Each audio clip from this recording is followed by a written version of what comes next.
Bienvenue dans notre Atelier 11, l'émission des socios engagés qui vous fait découvrir les travailleuses et les travailleurs du média. Je suis Antoine. Au-dessus de moi, quelque part ici, là, hop, là, il y a Serge Victor. Salut Serge, comment vas-tu? Salut, très bien. Bon, alors aujourd'hui, nous avons deux invités. Nous recevons d'abord Marine Manès-Tiréanou. J'ai réussi à le dire du premier coup. Bravo. Je me suis entraîné. Salut Marine, tu vas bien? Oui, ça va et toi? Ça va, merci. Donc Marine, tu es journaliste aux Médias TV, mais pas seulement. On va en parler. Le but de cette émission, tu le sais, c'est d'en savoir un petit peu plus sur le parcours de nos invités, sur leur travail et sur leur engagement au sein du média. Et nous recevons également Claude, ici, là. Salut Claude. Salut. Claude, tu es socio. Et si tu es là ce soir avec nous, c'est parce que tu as travaillé avec Marine dans le cadre d'un travail coopératif. Et donc, on va évoquer tout ça ce soir. Comme d'habitude, notre émission va se dérouler en deux parties. La première, elle va se concentrer un petit peu plus sur Marine, sur ton parcours professionnel, sur tout ce que tu as pu faire avant ton arrivée aux médias pour que les socios puissent te connaître un petit peu mieux. On va discuter un petit peu de tout ça. Et puis, on fera une deuxième partie où on discutera entre nous sur le travail coopératif aux médias, puisqu'on a la chance d'avoir un exemple concret. Voilà, si ça vous convient, on va commencer tout de suite. Serge, tu veux commencer ou pas? Je pensais qu'on allait commencer un petit peu par le parcours justement de Marine. Donc, je me doute que toi, tu as, tu as enquêté, comme tu sais le faire. J'ai enquêté. Allez, ok. Donc, Marine, alors, tu es notre deuxième invitée journaliste à ne pas avoir fait Sciences Po. Ah, est-ce que Voilà. c'est bien ou c'est… Ouais. Alors, écoute, pour l'instant, les trois premiers journalistes qu'on a invités, qui étaient tous des garçons, avaient fait Sciences Po. Héloïse, la semaine dernière, nous a indiqué qu'elle n'avait pas fait Sciences Po. Tu n'as pas fait Sciences Po non plus. En tout cas, les cursus, au moins, journalisme de Sciences Po. Toi, tu as fait un master en journalisme à l'Institut français de presse de Paris 2, Panthéon-Assas, c'est-à-dire que plutôt dans un circuit universitaire, pour le coup. Oui, voilà. École de journalisme, c'était quand même une formation assez professionnalisante, mais voilà, parcours universitaire gratuit, donc voilà. Tu es sorti en 2014 de cette école et tu as rencontré, alors je ne sais pas dans quelles conditions, tu as travaillé dans une société de production qui s'appelait Enfin Bref. Oui. C'est bien ça. Tout de suite en sortant? Oui, j'avais fait mon stage là-bas et ensuite, en fait, j'ai travaillé en tant que pigiste avec eux. Oui. Voilà. Et en parallèle, en fait, j'ai commencé à travailler sur un projet documentaire en tant que réalisatrice. Et à la base, en fait, je devais le produire avec eux, mais ils ont eu des petits soucis entre-temps. Donc, je l'ai produit toute seule. Alors, effectivement, la société Enfin Bref Production Ouais. a été mise en redressement judiciaire en octobre 2016 et 3 ans après, elle a été liquidée. Oui. Donc voilà. Toi, entre-temps, donc tu avais travaillé tu avais fait assistante de prod, je crois, sur un documentaire, c'est ça, en plus de travailler sur le tien? Oui. En fait, c'est vrai que c'était une petite boîte de production qui donnait la chance à des jeunes réalisateurs. Donc, c'est vrai que c'est assez risqué. Donc, c'était un parti pris de leur part. Et donc voilà. Donc après, comme toute petite société de production, ils ont eu pas mal de problèmes financiers. Mais oui, voilà. Donc, j'ai fait pendant une année assistante de production sur un web documentaire. Donc, c'était assez intéressant parce que c'est un format qui était assez innovant à l'époque, en tout cas, assez compliqué à produire aussi. Donc, c'était ça s'appelle l'école du genre, sur justement tout ce qui pose question par rapport à qu'est-ce qui nous fait femme ou homme, et voilà, tout au long de la vie. Et voilà. Et en parallèle, du coup, moi, j'ai commencé à produire un documentaire sur la communauté rome en Roumanie, pardon. Tout à fait. Alors, tu l'as financé par Kiss Kiss Bang Bang, c'est ça? Oui, voilà, financement participatif. Parce que du coup, en sortant de l'école, quand on n'a rien fait et qu'on n'a rien sur le CV, c'est un petit peu compliqué d'avoir la confiance des grandes chaînes, ou même d'une chaîne, même d'une petite chaîne en fait. Et donc du coup, c'était assez compliqué de trouver un moyen pour financer ça. Et donc du coup, j'avais entendu parler de Kiss Kiss Bank Bank et on a commencé à lancer ça au départ avec une amie. Bon, après, c'est vrai que c'est quand même pas mal de proches finalement qui ont donné de l'argent. Mais c'était assez intéressant, en fait. Ça permettait déjà, nous, de pouvoir aussi commencer à faire un petit teaser, à essayer de voir un peu où on allait, à échanger avec aussi pas mal de gens, d'associations. Et voilà. Et puis après, assez rapidement, on est arrivé à notre budget. De mémoire, je crois que c'était 5 000 € à peu près. 4 800. 4 000. Disait 4 Voilà. 822 récoltés. Voilà. Alors, moi, je voudrais quand même faire remarquer à tout le monde que tu dis, enfin, c'est quand même un documentaire qui est ambitieux parce que il se passe en Roumanie. Alors même si tu as des attaches en Roumanie, bah, pour un premier travail, c'est quand même pas évident. Et surtout, c'était un format de 52 minutes. Donc, a priori, éventuellement achetable par une télévision. Ouais. Malheureusement, tu n'as pas eu de diffusion télé, tu n'en as pas trouvé. Non. Voilà. Et en plus, donc, un 52 minutes que tu as quasiment fabriqué toute seule, quoi, de l'écriture au tournage, au montage, tu as quasiment tout fait toute seule, quoi. Ouais, c'était hyper long, ça m'a pris 2 ans à peu près. Ouais. Et après, voilà, je suis quand même partie pour la moitié du tournage avec un autre caméraman. Lui, il m'a aussi quand même aidé au niveau du montage. J'ai eu pas mal de retours de sa part aussi. Mais bon, c'est vrai que j'ai été quand même assez seule par rapport à ce projet. Donc après un projet comme ça, on se rend compte que c'est quand même mieux de travailler en équipe, quoi. Surtout au niveau du montage, parce qu'en fait, pour avoir le recul nécessaire, quand on est sur place, après, à la fin, on a envie de tout mettre, on voit plus du tout ce qu'il faudrait garder ou pas. Donc, voilà, c'est pour ça qu'il est un peu lourd à regarder, je pense, quand même. Mais en tout cas, c'était super intéressant à faire. Il vaut le détour, hein, le documentaire en question. Je conseille vraiment à tout le monde d'aller le voir. Juste une question. Tu as donc pratiquement tout fait sur ce documentaire, mais du coup, dans les émissions que tu fais maintenant pour le média, tu fais souvent le montage encore? Ouais, ça m'arrive. En fait, moi, je suis à Lyon. Donc ça dépend. En fait, sur certains sujets, je vais pas forcément filmer moi, je vais partir avec un caméraman, avec Ellie, l'un des 2 caméramans du média. Et après, au niveau du montage, là, ça fait les 2-3 derniers, je les ai montés de mon côté, et ceux d'avant, je les ai montés aux médias avec Guillaume, un monteur du média. Serge, tu meurs d'envie de demander quel est le logiciel de montage. C'est une private joke entre nous, ça. Voilà. Alors, ton documentaire a quand même été sélectionné dans un festival, le festival qui s'appelle ADOC, les rencontres ADOC, en 2018. C'est ça, hein, donc il a eu droit quand même à 2 diffusions. C'est vrai que moi, du coup, au départ, je l'avais vraiment formaté, donc 52 minutes pour la télé. Mais du coup, j'avais pas réussi. J'avais juste peut-être une petite entrée à un moment avec LCP, mais finalement, ça s'est pas fait. Et puis après, du coup, le caméraman en question m'a dit que c'était quand même super dommage de l'avoir fait pour personne, quoi. Ouais. Donc après, en fait, quand on produit un documentaire, ça dure à peu près 2 ans, mais après, il y a aussi toute la partie diffusion. Et ça, en fait, ça prend vachement de temps, mais il y a des milliers de festivals en France, donc voilà. J'ai envoyé peut-être une dizaine, donc il y en a un qui l'a sélectionné, mais ouais. Alors, pour ceux qui ne savent pas, les rencontres ADOC, ça se déroule dans la petite commune de Mirabel et Blacon, qui est voilà, dans la Drôme, à côté de Cré. Voilà. Ouais. Vous savez tout. Alors, suite à ce documentaire, donc, enfin bref, production entre-temps a péri, on va dire, en tout cas ne pouvait plus avoir d'activité.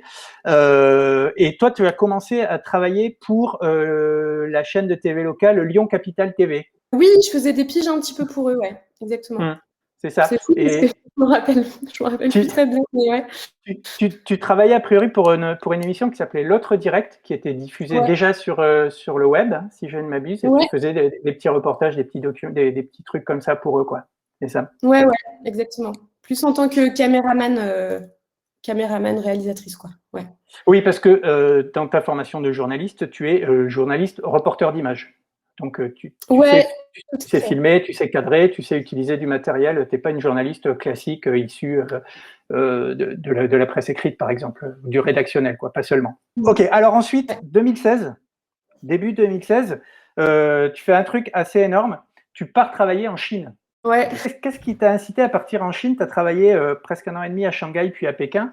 Qu'est-ce qui t'a motivé à partir en Chine? Une opportunité? Qu'est-ce qui s'est passé? Oui, c'était une opportunité plus personnelle. En fait, mon conjoint a été muté là-bas. Et voilà, et puis du coup, moi, je me suis dit que c'était une bonne opportunité pour aller voir ce qui s'y passait. Et j'ai pas été déçue. Non, mais c'était super intéressant. Après, voilà, en tant que journaliste, c'est quand même très compliqué d'exercer son métier.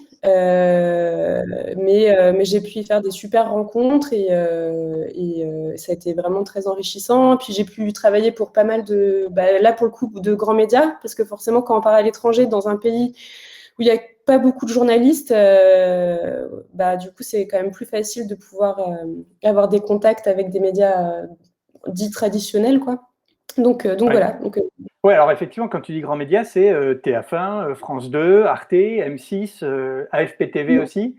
C'était une sorte de correspondante spéciale pigiste en Chine?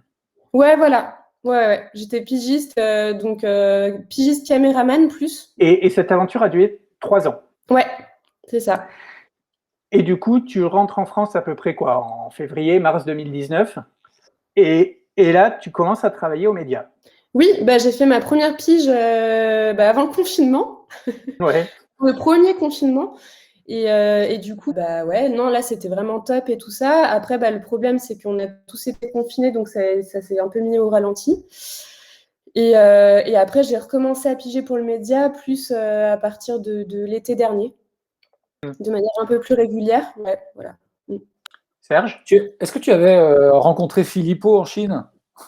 Parce que lui, Non, il est passé par là aussi. Ouais, il était à Hong Kong. Ouais. Je sais. J'ai vu son reportage d'ailleurs qui était vraiment qui était top. Mais non, on a eu une petite connaissance en commun, un journaliste de Libération avec qui j'avais bossé en Chine et qui a été aussi à Hong Kong et qui connaît Philippot. C'est petit la Chine, de toute façon. Oui, c'est petit. personne. Alors, est-ce que ta première collaboration, enfin, est-ce que ton premier travail, pardon, pour le média, c'était ce reportage que tu as fait à Grenoble? Non, c'était un sujet au Havre sur des collectifs en fait de citoyens qui manifestaient en partie contre Édouard Philippe et à l'époque et contre la députée aussi qui est, je sais plus exactement, ça fait longtemps, mais pendant la campagne des municipales. Oui, c'est ça, voilà. Ouais. Voilà, oui, c'est ça, c'était pendant les municipales, ouais. Après, tu avais fait un reportage aussi sur les municipales à Lyon, sur Gérard Collomb. Oui, tout à fait. Ouais. Et en fait, quand on regarde tout ce que tu as fait pour le média en très peu de temps, du coup, parce que ça fait peu de temps que tu es arrivé, tu as parcouru quand même un peu toute la France. Donc, il y a eu les municipales à Lyon, tu es passé par Grenoble, donc avec un reportage sur un hôpital, avec Grenoble, justement, c'est le premier sujet en collaboration avec voilà. Oui, on aura l'occasion d'en reparler de ce reportage. Ouais. Alors, on est à Lyon avec un reportage sur General Electric, sur une lutte. Oui. Voilà. Tu as fait les livreurs à vélo à Bordeaux. Tu es retourné à Lyon pour voir les étudiants. Du côté de Lille, pour un reportage sur les territoires zéro chômeur. Voilà. Et puis, plus récemment, il y a eu Saint-Denis avec Claude sur la MAP et la coopérative. Un reportage sur l'euthanasie à Rennes. Oui, avec Jean. Puis, voilà. Et puis, tu as fini quand même par repasser par Montreuil pour faire un plateau sur l'héritage. Ouais. Et puis, alors plus récemment encore aussi, le reportage sur les femmes, les accouchements, du coup, je ne sais pas où c'était ça. C'était Paris, Lyon, un peu ouais. partout. Ouais, d'accord. Du coup, tu nous as fait quand même un tour de France déjà en quelques mois là.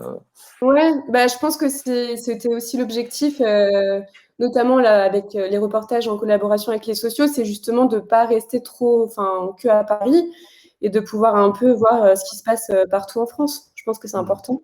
Tu es pigiste aux médias, tu l'as dit. Ça veut dire que entre autres que tu travailles aussi pour d'autres médias parallèlement aux médias. Alors, je crois que tu travailles pour Arte, notamment pour Arte Journal, je crois, de temps en temps. Oui, alors maintenant plus trop. J'ai refait quelques piges. Non, même ça fait 1 an, donc plus du tout maintenant en fait. Mais parce que justement, j'avais l'occasion de retourner en Asie à un moment, et donc du coup, j'ai pu bosser pour eux pour les élections présidentielles à Taïwan et sur les réfugiés hongkongais aussi à cette époque-là. Mais en France, non, je pige pas pour Arte en France. Alors, est-ce que M6, c'est toujours d'actualité? M6, c'était l'automne dernier. Je suis très contente d'avoir arrêté d'ailleurs. On en parle ou pas? On n'est pas obligé. Non, d'accord, on n'en parle pas. Comme vous voulez. Tu as écrit quelque part pour te présenter que tu étais passionné des dictatures. Ça fait un peu peur. Ah oui, mais c'est une petite blague. Non, mais c'est juste que du coup, c'est vrai qu'en ayant passé 3 ans en Chine, et quand on revient en France et qu'on voit comment ça se passe dans les manifs, bon voilà, faut pas non plus être trop extrême dans les comparaisons et tout ça, mais c'est vrai que on a un peu tendance, je trouve, en France à se croire très, la première démocratie du monde, limite, pays des droits de l'homme et tout ça. Et je pense qu'il faut qu'on fasse très, très, très attention à pas glisser et justement à bien se rappeler ce qui se passe dans d'autres pays pour éviter qu'on en arrive là, tout simplement. Du coup, si j'ai bien compris, tu travailles surtout pour le média maintenant, ou est-ce que tu continues encore à faire des piges ailleurs? Je fais quelques petites piges ailleurs. Là, à Lyon, je vais bientôt travailler un peu pour France 3, Rhône-Alpes. Puis après, là, ça, j'ai mis un peu en pause, mais c'est vrai que j'envoie régulièrement des sujets de documentaires long format à des boîtes de production. Mais bon, là, ça fait un petit moment que j'ai pas travaillé là-dessus, donc voilà. Et est-ce que tu as des sujets de prédilection? Parce que quand on regarde ce que tu as fait pour le média, ou même d'ailleurs pour d'autres supports, les sujets sont vraiment variés. Oui. Ouais, non, je suis un peu éparpillée de partout, clairement. Je pense que c'est un peu dû à ma formation, en école de journalisme. C'est vrai qu'on est très généraliste, entre guillemets. Ça, c'est pas forcément une bonne chose, d'ailleurs. Mais après, moi, mes sujets de prédilection, c'est quand même, de pouvoir donner la parole à des gens qui l'ont pas forcément souvent dans les médias. À commencer par les Roms, quand j'ai fait mon premier documentaire, donc c'était vraiment ça qui m'intéressait. Et puis ensuite, là, pour les sujets aux médias, je pense qu'il y a vraiment, étant donné qu'en fait, ces sujets en collaboration avec les sociaux, finalement, c'est vrai que ça peut être plein de sujets différents, quoi. Donc, je me ferme pas vraiment les portes, quoi, au niveau des sujets. Tout ce qui est lié, je sais pas moi, des sujets sur les migrants, sur des minorités telles que les Roms ou des choses comme ça, sur les femmes aussi. Tout ce qui est minorité, discriminé, défavorisé, qu'on entend peu, quoi, et qui ont besoin, en fait, qu'on leur donne plus la parole. Bien. Est-ce que tu peux nous décrire ton arrivée aux médias, du coup? Ça se passe comment, un recrutement aux médias? Tu es reçu par qui?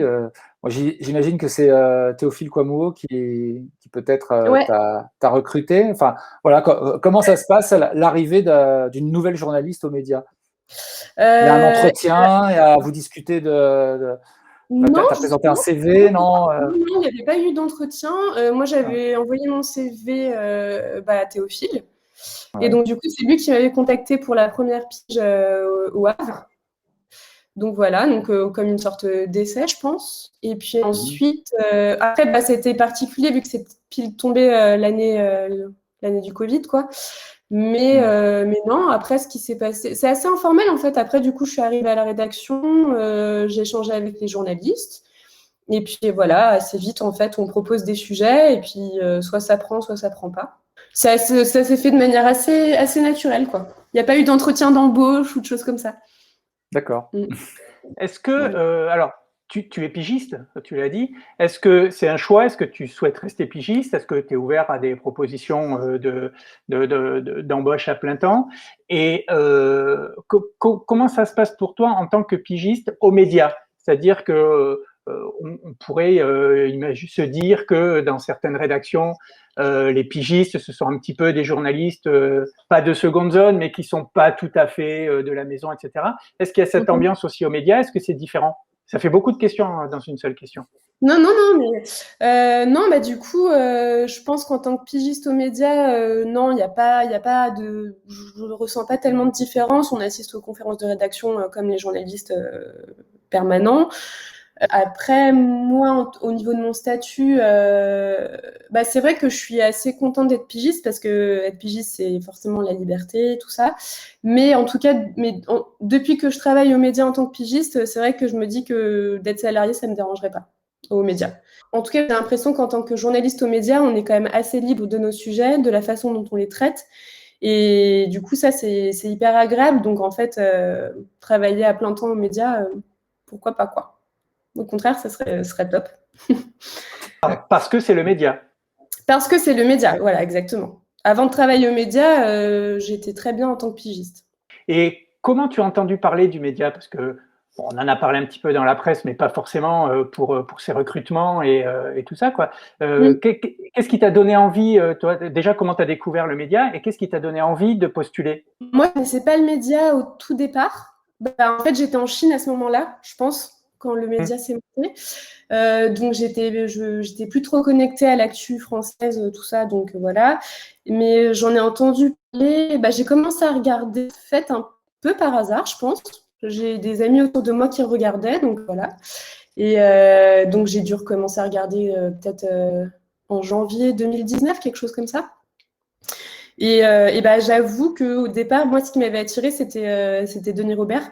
C'est un peu polémique comme sujet, je sais pas. Mais en tout cas, moi, c'était quelqu'un que j'ai suivi pendant mon école de journalisme, qu'on étudie entre guillemets. Donc forcément, je me suis dit, waouh, c'est génial, quoi. Enfin, en fait, un média qui se monte comme ça, avec quelqu'un comme Denis Robert qui le gère, super, quoi. Mais je connaissais pas du tout tout le projet de coopérative, tout ça, j'en avais pas du tout, enfin, j'avais pas suivi. Et puis voilà, donc ensuite, c'est comme ça que j'ai envoyé mon CV, en fait, et que j'ai voulu commencer à travailler pour le média. Et ensuite, petit à petit, justement, bon, déjà, il s'est passé tout ce qui s'est passé avec Denis Robert, et voilà. Et en fait, je me suis de plus en plus intéressée au projet de coopérative.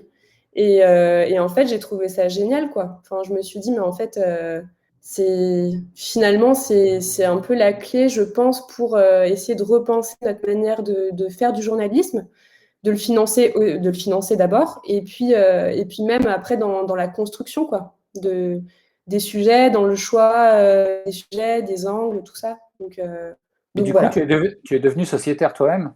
Oui, j'ai 5 parts sociales, ouais, tout à fait. Donc, tu es sociétaire de la coopérative.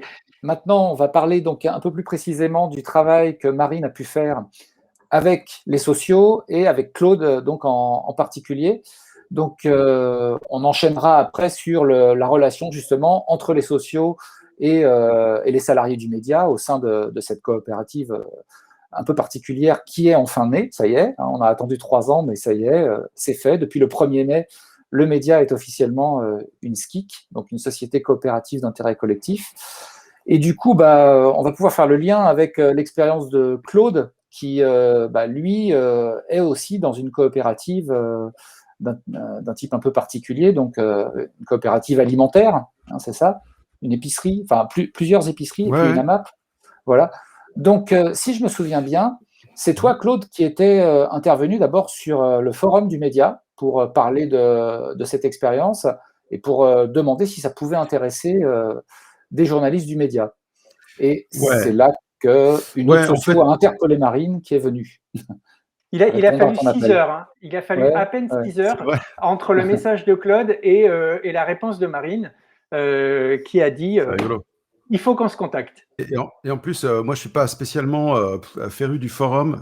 C'est pas très beau comme allitération.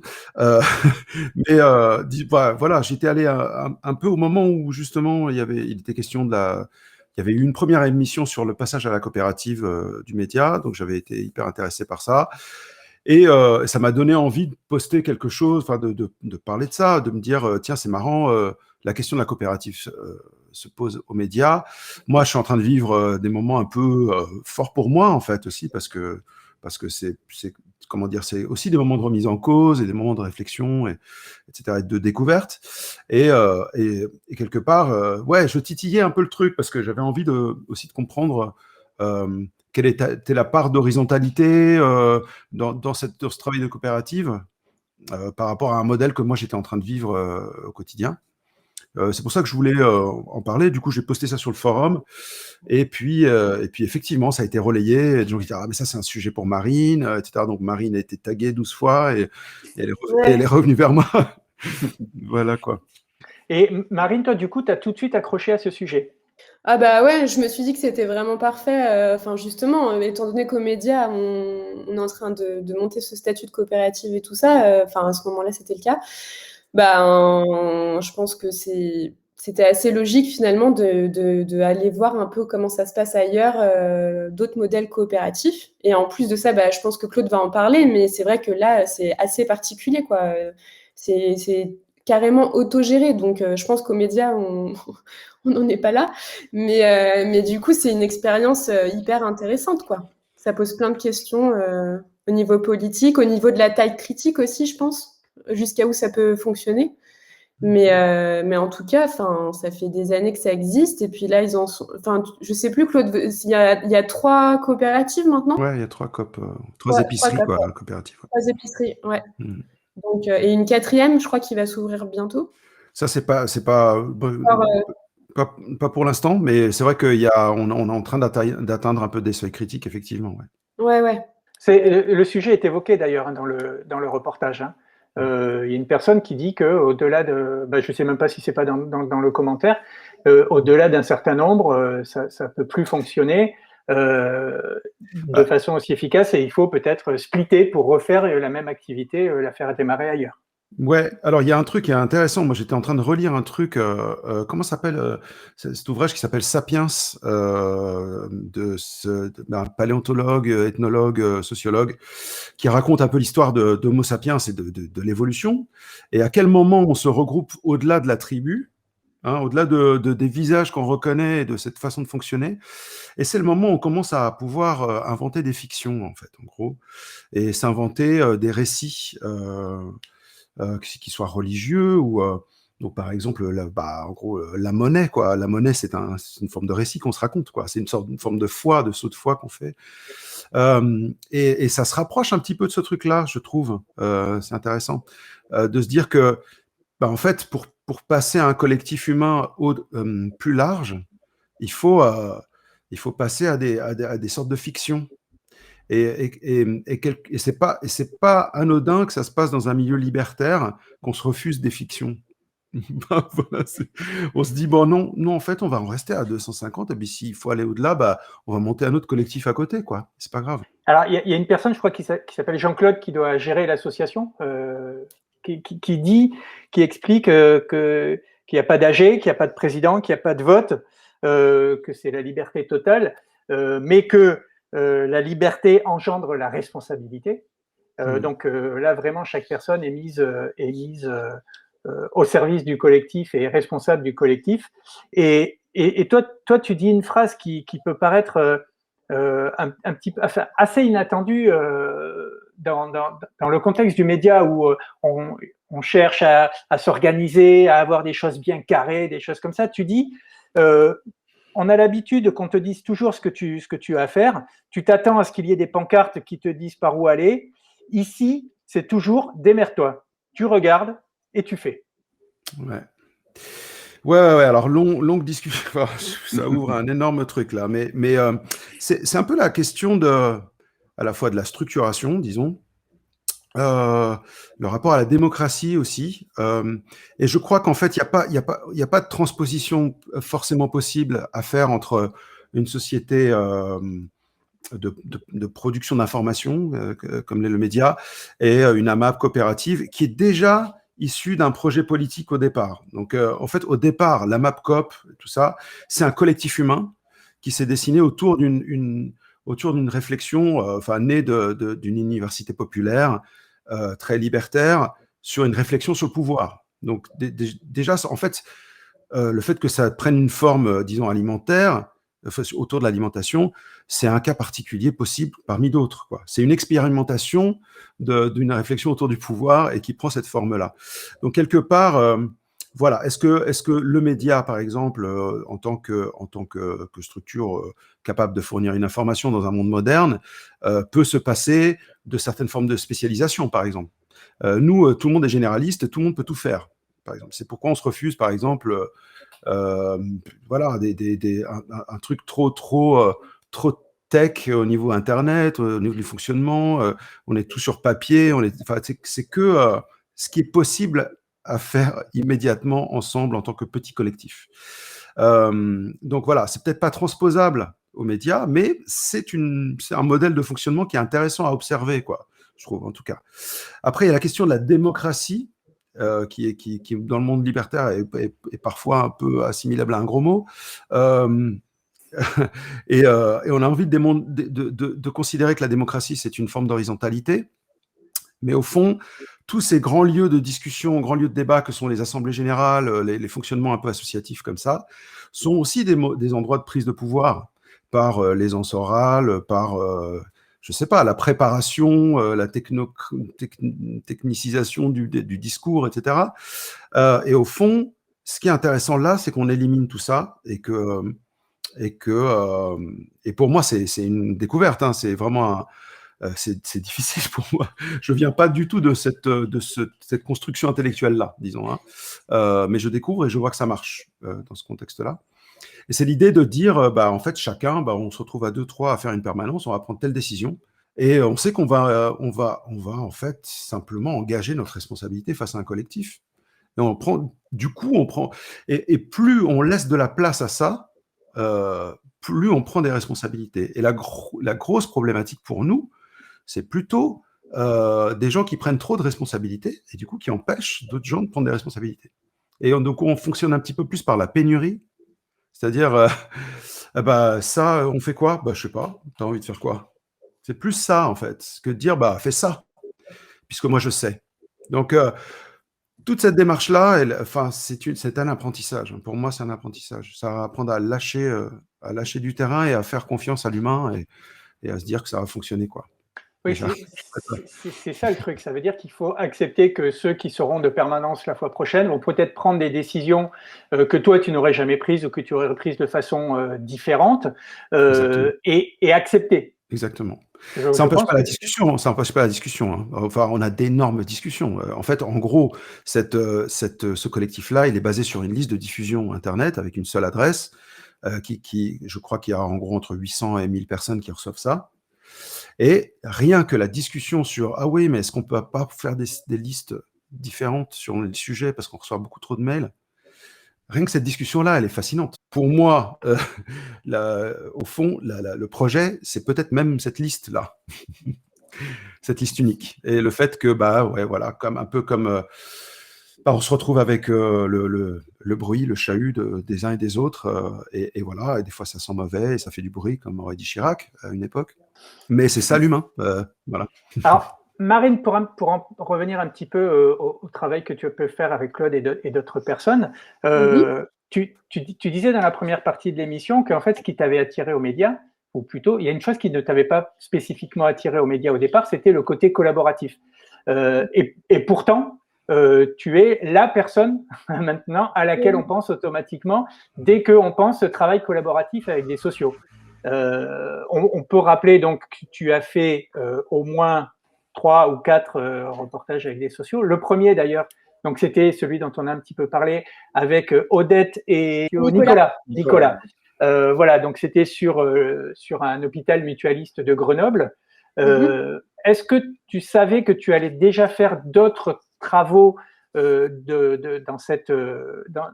dans ce fonctionnement-là en totale coopération avec des sociaux qui sont, on va dire, apporteurs de sujets, qui sont un petit peu aussi, comme on dit dans le jargon, un peu fixeurs, parce que c'est eux qui ont les contacts sur place, etc.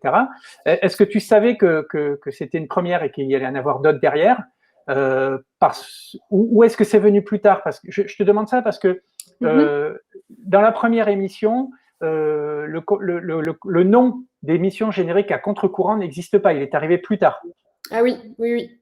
Non, en fait, quand on a fait le sujet à Grenoble, on avait déjà l'idée de commencer à développer un format de reportage avec les sociaux, en collaboration avec les sociaux. Après, le titre à contre-courant, il est venu plus tard. D'ailleurs, on a eu vachement de mal à trouver un titre et vraiment une idée vraiment de format parce qu'on voulait pas non plus trop s'enfermer, étant donné que justement, il y a plein de sujets différents que les sociaux nous envoient. On avait quand même du mal à pouvoir trouver un titre pour justement illustrer tous ces différents sujets. Le premier sujet, donc à Grenoble, moi, j'avoue qu'au tout départ, quand on m'a dit « Oui, bon, voilà, ça serait bien que tu t'occupes des sujets en collaboration avec les sociaux, on essaie de développer ça, tout ça. » Et au départ, j'étais un petit peu frileuse quand même, en fait, au final. Enfin, pas frileuse, mais je me disais « Mince, ça a l'air super, mais ça a l'air très, très compliqué à organiser. Comment on va faire au niveau du montage, les sociaux, qui sont les sociaux ?» Enfin, en fait, c'est ça aussi. Et donc, du coup, au départ, j'étais un peu, bon, bah, on va essayer, on va voir, mais j'étais pas forcément très optimiste sur si ça allait marcher, quoi. Et puis, et en fait, au final, puis aussi, il y a ce côté, en tant que journaliste, le fait de travailler, de partager son travail avec des gens qui sont pas forcément journalistes. Nous, on a toujours un petit a priori, quoi, en fait, je pense.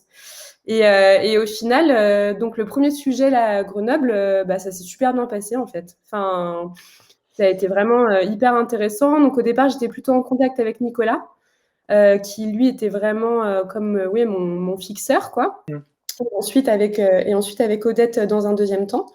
Et en fait, finalement, ça a été hyper constructif et hyper intéressant même pour moi, quoi. Et je pense que c'est ça qui est super, c'est qu'en fait, ça permet, je pense que ça apporte aux sociaux dans le sens où ça leur permet de voir finalement comment on fait un sujet, comment travaille un journaliste et tout ça. Et moi, ça me permet aussi de remettre un peu en question ma façon de faire du journalisme. Parce que l'air de rien, je suis quand même hyper formatée. Enfin, j'ai quand même fait une école de journalisme, hein, donc je suis quand même très formatée. Et en fait, ça permet voilà, de faire des choses un peu différentes et puis d'avoir d'autres avis qui sont pas forcément des avis de professionnels, mais qui, je pense, sont très intéressants, quoi. Et après, avec Claude, c'était un tout petit peu plus particulier parce qu'en fait, il faisait partie aussi du sujet. Ce qui n'était pas forcément le cas de Odette et Nicolas ou de Jean. C'est que lui, il était, vu qu'il est dans la map, donc c'était encore quelque chose de différent, je pense. Alors, bah, du coup, est-ce que cette façon de travailler doit s'orienter uniquement vers des alternatives positives? Parce que ça, c'était une demande assez forte de certains sociaux.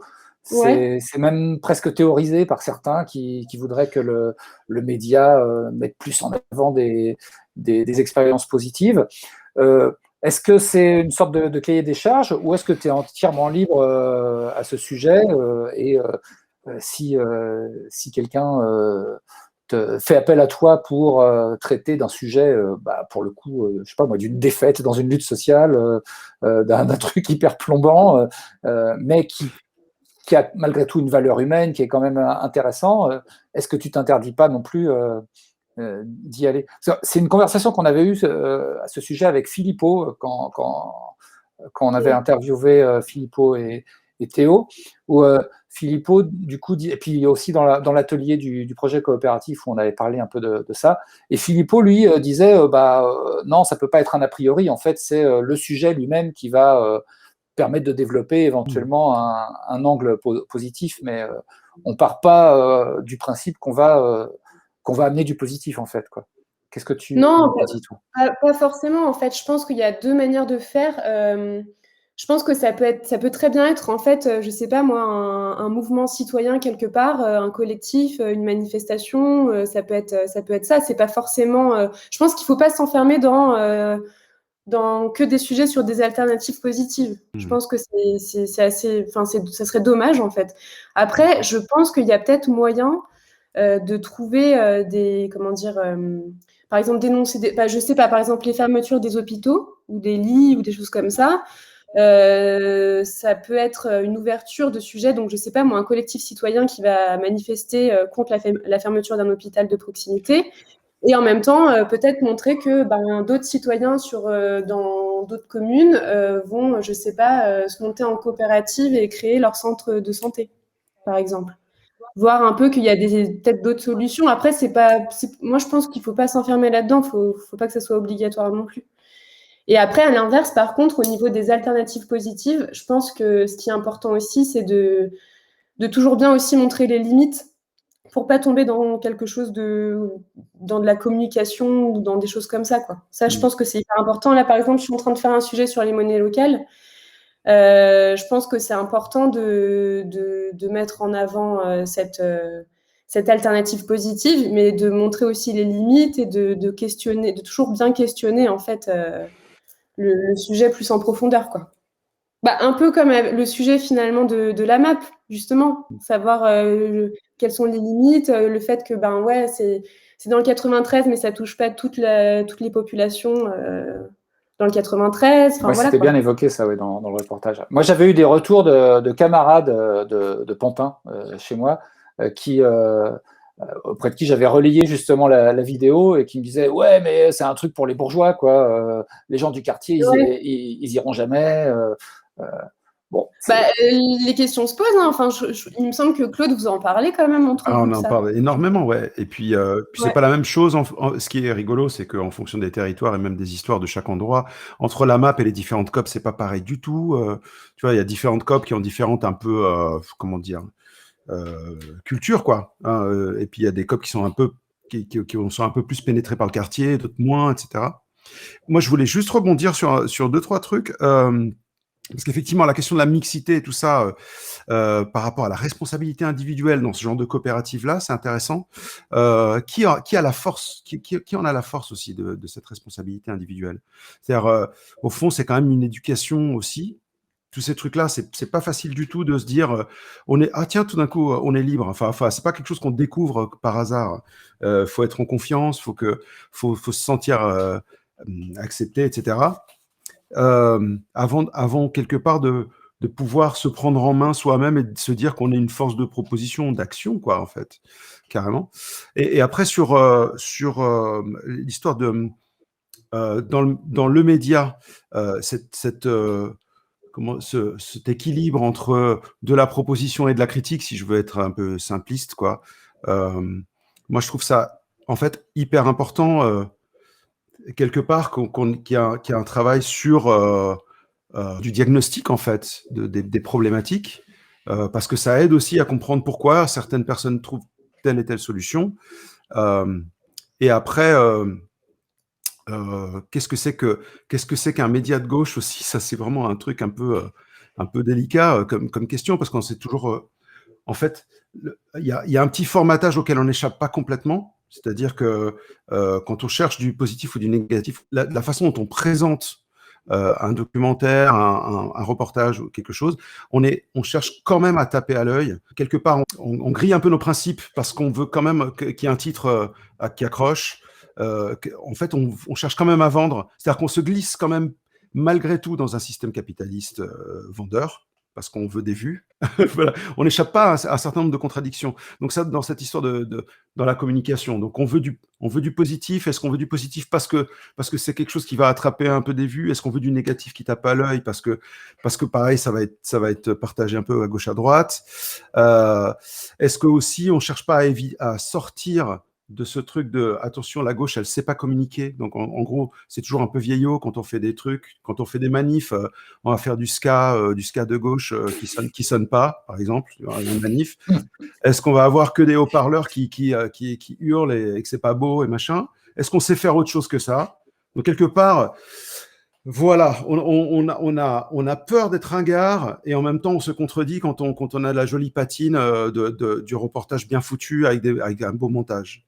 Et ça, c'est juste un clou que j'avais envie d'enfoncer. Donc le média parfait de gauche reste à inventer, quoi. Au fond, oui. Au fond, ouais. Carrément. On se heurte toujours au truc de, bah oui, la vérité, en gros, non. C'est plutôt la complexité, c'est pas la vérité. La complexité, ça prend du temps. Ouais. Donc ça vend pas. Bah, Voilà. la nuance aussi, en Exactement. fait. Simplement. C'est Ce ça. que tu dis, c'est qu'en fait, il faut un super titre pour que les gens cliquent dessus, et du coup, c'est souvent un titre qui est réducteur. Et voilà. Mais c'est vrai que c'est hyper compliqué, mais je pense qu'il y a quand même des réflexions aux médias par rapport à ça. Ouais. Mais c'est sûr que, puis comme tu dis, en fait, la nuance, ça prend plus de temps.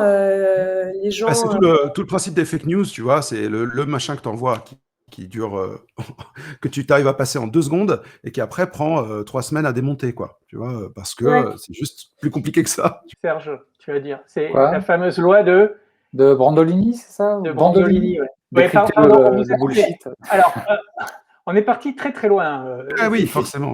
C'est vraiment très intéressant. À cause de Claude. Je vous raconte pas pour le montage, hein, quand j'ai fait son interview. Pour en revenir un petit peu au cœur du sujet, toi, Claude, est-ce que quand tu as posté ce sujet sur le forum, tu t'attendais à avoir un retour aussi rapide? Est-ce que ça t'a surpris et est-ce que tu t'es dit ah ben mince, j'ai lancé peut-être un truc comme ça, quoi, et puis ben maintenant il va falloir que j'y aille, quoi. Ah bah, en fait, au fond, j'étais un peu en train de tester le terrain, quoi. Tu vois, je me suis dit, ah, est-ce que vraiment ce truc de correspondant citoyen, si j'envoie, je titille un peu, est-ce qu'il y a du répondant en fait en face? Voilà.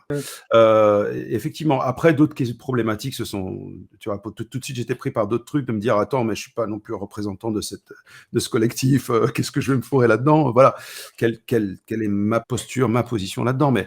Mais au départ, c'était ça, quoi. Ouais. Donc effectivement, j'étais plutôt, alors je sais pas si j'étais surpris ou pas, j'étais plutôt simplement, plutôt agréablement surpris. Ouais. De quelle façon on travaille, enfin comment on travaille différemment quand on travaille avec des Marine, hein, notamment avec des gens qui sont pas journalistes et qui apportent le sujet.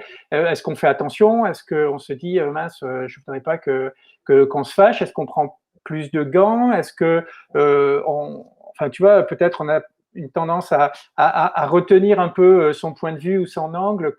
Est-ce qu'il y a des choses à mettre en place? Est-ce que c'est nouveau? Est-ce que ça se fait naturellement? Tu as eu plusieurs expériences, donc peut-être que c'est différent à chaque fois. On évite peut-être certaines susceptibilités, on sait jamais. Peut-être que si la personne a l'air super engagée, si c'est important pour elle, mais que dans le traitement journalistique, ça peut pas se faire. Comment on gère ça, par exemple? Moi, je trouve que ça s'est fait plutôt naturellement. Après, comme je disais, là, le sujet avec Claude, c'était un peu plus particulier parce que vu que lui, il était l'une des personnes interviewées, donc du coup, il faisait plus partie du reportage que journaliste, mais le fait est qu'on a quand même pas mal échangé ensemble sur ce qui était intéressant de voir, de faire. Je me rappelle aussi qu'il a fait des retours pour le montage.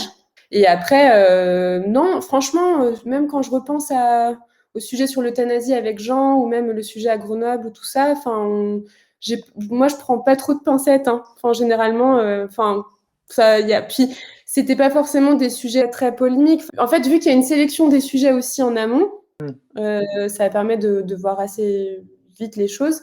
Et puis moi, ce dont j'avais peur, c'était plus après pour le montage, qu'on soit vraiment pas d'accord au niveau du montage, au niveau de la façon de tourner les choses. Et en fait, là-dessus, ça a toujours été finalement assez efficace, quoi. Et tu disais, Claude, tu as fait des remarques par rapport à un premier montage? Ouais.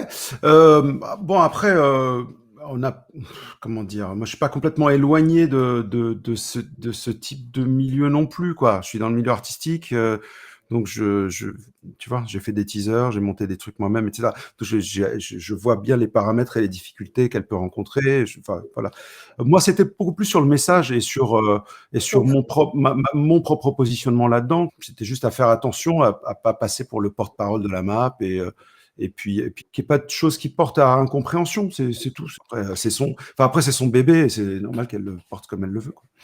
Marine, est-ce que c'est facile, quand on est professionnel, d'arriver à accepter des remarques de gens qui ne le sont pas, même si Claude, il vient de le dire, il est un petit peu dans le milieu, d'avoir des retours un petit peu en disant, des fois, t'as jamais eu envie de dire, attends, je connais mon métier, là, si j'ai fait ça, c'est pour telle et telle raison, et voilà, quoi. Non, mais justement, je pense que c'est ça qui est hyper intéressant et je pense que les journalistes de manière générale, on devrait avoir un petit peu plus d'humilité parce que, en fait, oui, on est professionnel, mais je pense que le regard d'un socio, donc d'un spectateur, il est aussi intéressant et je pense que, enfin voilà, en fait, ce qui se passe, c'est que quand j'ai des retours, j'écoute bien tout et en fait, il y a des choses sur lesquelles je suis d'accord. Et souvent, les retours sont très pertinents. Donc là, le dernier sur l'euthanasie, c'était ça. J'ai eu Jean au téléphone et tous les retours qu'il m'a fait, je me suis dit, bah ouais, en fait, c'est pertinent. Et après, s'il y a quelque chose sur lequel je suis pas d'accord, on va tout simplement en discuter, en fait. On va en discuter. Moi, je vais lui dire, bah non, ça, là-dessus, on peut pas faire ça parce qu'il y a ça, parce qu'il y a ça. On en discute et en fait, à la fin, on tombe toujours d'accord. Je vais pas faire les choses de mon côté. Et enfin, le but, c'est vraiment que tout le monde soit d'accord. Je renvoie une deuxième version pour être sûr qu'on est tous OK. Et puis voilà. C'est peut-être une qualité humaine que tout le monde n'a pas, hein, cette ouverture comme ça aussi. Hein. Et Ouais. tant mieux si ça se passe bien avec toi, en tout cas. Non, mais enfin, en tout cas, pour l'instant, j'ai vraiment pas eu de difficulté par rapport à ça. Donc, non, je pense que tout le monde. Enfin, en fait, je pense que c'est fait avec intelligence, quoi, dans les deux sens. Donc, pour l'instant, ça s'est bien passé, en tout cas. Mais bon, on sait jamais. Hein, peut-être qu'il y aura des sujets plus compliqués, mais non. Ça il paraît pourrait très arriver normal que des qu'à un logiques, moment, il y ait des difficultés. Serge, pardon. il pourrait arriver que des logiques militantes et les logiques journalistiques s'opposent, en fait. Oui, ça peut arriver. Ouais. Mais là, j'ai essayé de réfléchir à tous les sujets. Bah, même là, typiquement, le sujet finalement sur la map avec Claude, on a exposé quand même les limites et Claude était complètement d'accord. Enfin, c'est des choses que la coopérative discute de ça. Enfin, ils discutent de ça au sein de la coopérative, donc c'est pas un secret. Donc en fait, je pense qu'en fait, les gens, les sociaux en général, sont assez nuancés, quoi, en fait. Après, c'est vrai que ça dépend. On peut tomber sur un socio qui est à fond dans son truc, militant à fond, bah, ça va peut-être être un petit peu plus compliqué, ouais, effectivement. Mais le fait est, c'est que là-dessus, ce qui se passe aussi, c'est que moi, j'ai les gens au téléphone en amont. Je pense, ça n'a pas encore eu lieu, mais si c'est le cas, je pense que moi, du coup, ce qui se passera, c'est que je ne ferai pas le sujet. Il n'aura pas lieu, en fait. Si je sens que c'est pas possible de faire un sujet nuancé avec quand même tous les critères journalistiques et tout ça, bah ça se fera sûrement pas. Mais ça n'a jamais eu lieu en tout cas. Donc et du coup, le sujet que tu avais soumis au forum justement sur les monnaies locales, tu as pu avancer dessus parce qu'il n'y a pas eu trop de retours sur le forum, mais peut-être que non, bah, j'ai pas eu du tout de retour. matière. C'est un peu dommage parce que du coup, bah, il y aura des sociaux dedans. C'est dommage. Donc voilà, mais c'est un peu c'est bête parce que là du coup bon vu que je suis à Lyon donc je fais ça sur la Gonette, la monnaie locale de Lyon, mais ça aurait été super d'avoir des sociaux un peu ailleurs en France. Enfin il y a 82 monnaies locales en France donc c'est trop dommage qu'il y ait personne quoi qui soit un peu là-dedans quoi. Mais bon, tant pis. J'ai une dernière question à propos sur le thème de la coopération. Tu interviens régulièrement, j'allais dire à ton rythme, mais régulièrement sur le forum. Tu participes des fois à des discussions. Encore ce matin, je crois, tu as enrichi une discussion en apportant une vidéo ou quelque chose, un sujet. C'est quelque chose pour toi qui fait pleinement partie de la démarche d'un journaliste du média? Alors, je dis pas ça pour se mettre les autres journalistes qui le font pas, qui n'ont pas le temps de venir à dos, mais en quoi pour toi c'est important de venir voir ce qui se passe sur le forum? Bah justement, j'y vais pas souvent parce que j'ai pas l'habitude, j'y pense pas forcément tout le temps, mais là du coup j'essaye de me faire un peu violence et d'y aller. Et justement, je trouve ça super intéressant. Enfin, c'est quelque chose qu'on peut pas avoir quand on fait un sujet à la télé ou quelque chose comme ça. Là, on a des retours directement et justement, c'est hyper constructif. Là, justement, le dernier sujet sur les accouchements. Ben, bon, déjà, il a pas du tout fait beaucoup de vues et tout ça, donc je me suis dit, mince, qu'est-ce qui s'est passé? Ça a été mal reçu, mal compris, enfin voilà. Donc, du coup, ça m'intéressait de voir sur le forum, quoi, s'il y avait des échanges là-dessus. Et du coup, je trouve que c'est important. Enfin, les échanges sont hyper intéressants. Et puis, bah, du coup, moi, si je peux aussi apporter un peu des réponses, je trouve ça plutôt pas mal, quoi. Parce que c'est ça aussi, c'est qu'en fait, c'est en coopération, je pense, quand on construit des sujets, mais aussi après coup, de voir en fait comment ça a été reçu, s'il y a des choses que les gens n'ont pas compris, bah, du coup, pourquoi ils les ont pas compris, et de continuer le débat aussi, parce que bah, typiquement, généralement, quand on fait un sujet, c'est qui nous intéresse à la base, donc de pouvoir en débattre par la suite, moi, je trouve ça super intéressant. Et alors, du coup, une question pour toi, Claude. Le forum, ça t'avait plutôt réussi puisque tu avais posté ce message qui avait abouti à un reportage. Pour toi, en tant que socio, pour le coup, purement socio, est-ce que c'est un outil qui te paraît important? Ouais. Alors oui, je pense que pour moi, il n'est pas paramétré comme il faudrait, parce qu'en gros, moi, j'y vais quand j'y pense, moi, donc c'est vraiment très, très rarement. En fait, j'y suis allé 4 fois depuis que... Enfin, alors que je suis, comment dire, je suis socio depuis, en gros, la fondation tout début du média. Donc ça a marché parce que j'y suis allé, mais en fait, il faudrait que je reçoive des alertes, il faudrait paramétrer autrement pour que ça marche vraiment. Naturellement, j'y vais pas en fait. Parce que je suis dans le concret du local là et que mon quotidien il est pas là et en gros je suis plus en train de consommer un peu passivement du média, des reportages et des machins quoi. Ce qui est déjà bien. On recevra prochainement Chloé, qui est la développeuse du site du média et donc du forum. Donc on pourra lui faire part des suggestions des sociaux et notamment de ce que tu viens de souligner. Ouais. Bah, il y a un truc juste pour rebondir 2 secondes là-dessus, c'est que et ça me fait un rapport à nos problématiques de collectif à Saint-Denis là. C'est cette histoire de liste unique, tu vois. C'est-à-dire que le fait d'avoir un truc sectorisé par rubrique, par machin, fait qu'en fait, on s'intéresse à ce qu'on s'intéresse et pas à ce qui se passe à côté, etc.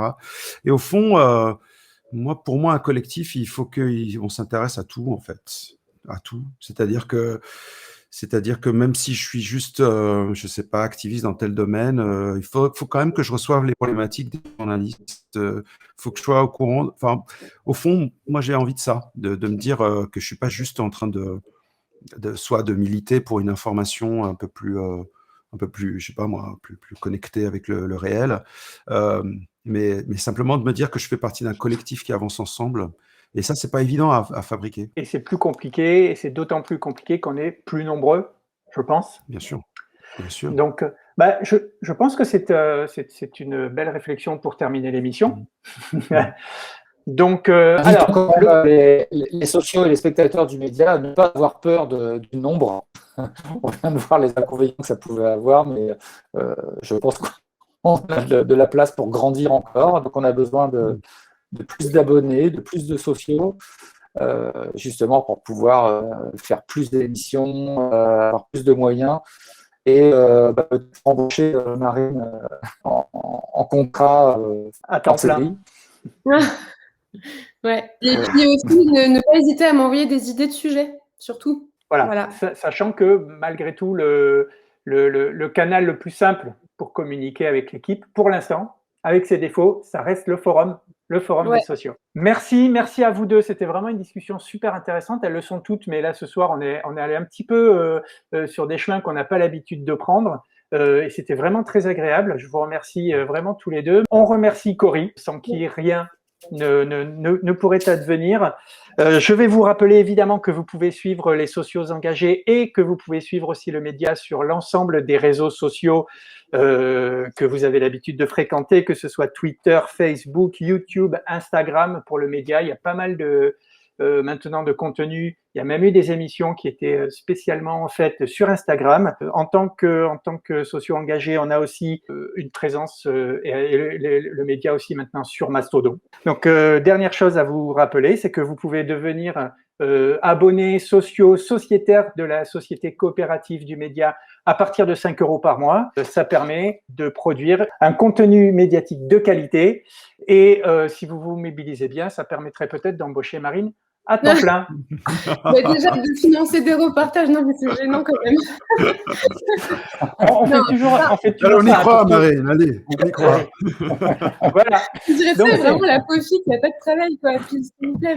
Non, c'est purement une initiative de ma part. Il n'y a pas eu de discussion sur ce sujet avant. Je tiens quand même à le préciser.